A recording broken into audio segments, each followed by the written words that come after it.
Di dalam Tuhan Yesus Kristus. Salam jumpa kembali dengan sumber artikel media Rohani Parakletos.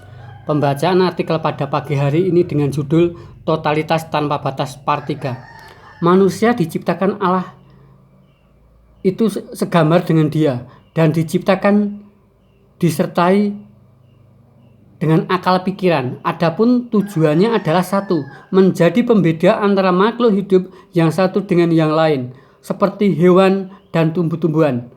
Kedua, untuk menunjukkan bahwa manusia ciptaan Allah yang paling istimewa. Ketiga, untuk memperlengkapi manusia karena ia diciptakan sebagai mandataris Allah. Tetapi manusia sering menyalahgunakan wewenang dengan menggunakan pikirannya untuk kepentingan diri sendiri, baik yang ekonomi, sosial politik, dan popularitas yang lainnya. Salah satu contohnya adalah jemaat orang Yahudi dari golongan Libertini. Tetapi mereka sudah terpengaruh dengan ajaran Helenis, atau sebelum menjadi pengikut Kristus mereka telah terpengaruh oleh ajaran Helenis. Karena sudah terpengaruh dengan ajaran tersebut, mereka sering membanggakan pengetahuan intelektual yang dimilikinya, sebab mereka merasa lebih unggul dalam hal pengetahuan. Makanya menantang bersoal jawab dengan Stefanus. Dalam peristiwa ini, Tuhan ingin membuka hati dan pikiran mereka bahwa intelektual dan pengetahuan yang mereka miliki ternyata dapat dikalahkan oleh kuasa Roh Kudus. Hal ini dapat kita lihat di dalam firman-Nya di bawah ini. Tetapi mereka tidak sanggup melawan hikmat-Nya dan roh yang mendorong bicara. Soal jawab antara orang Libertini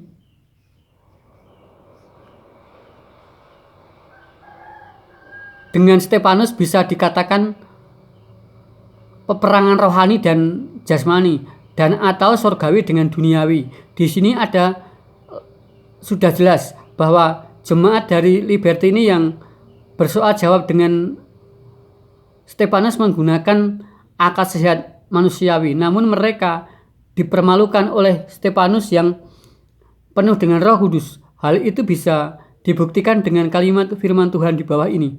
Tetapi mereka tidak sanggup melawan hikmat-Nya dan roh yang mendorong bicara. Jemaat Libertini melakukan soal jawab dengan Stefanus dan itu telah salah pilih lawan. Sehebat-hebat manusia, tetapi ia tidak sempurna dan penuh dengan keterbatasan. Apabila berhadapan dengan Stefanus yang penuh dengan hikmat dan didorong oleh roh, pasti akan kalah telak. Stefanus berbicara dalam kuasa Roh Kudus, sedangkan jemaat Libertini berbicara dengan pengetahuan dan akal pikirannya yang terbatas. Sudah pasti kalah. Itulah contoh orang yang berkarakteristik sombong, padahal baru memiliki sedikit kemampuan dan pengetahuan.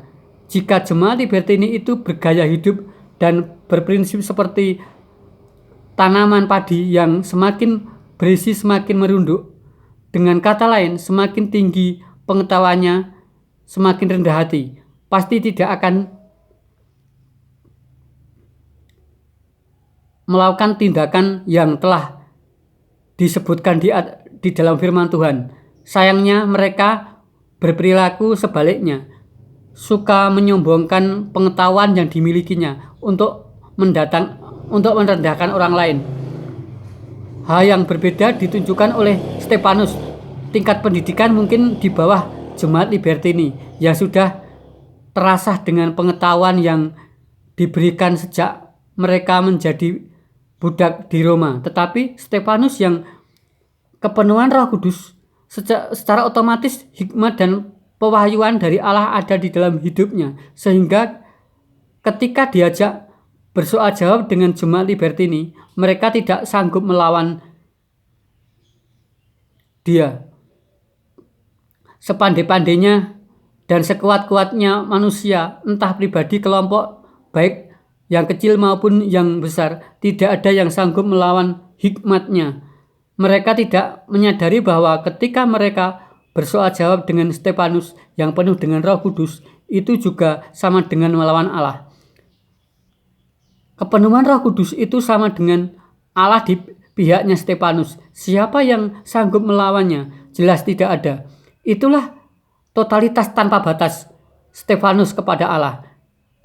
Dia pun demikian kepadanya, sehingga jemaat Libertini tidak sanggup melawan hikmatnya Stefanus dari dahulu, sekarang, dan sampai selama-lamanya. Kasih dan kuasanya tidak akan berubah. Namun sebaliknya, manusia yang berperilaku berkontradiktif dengan kehendak Allah.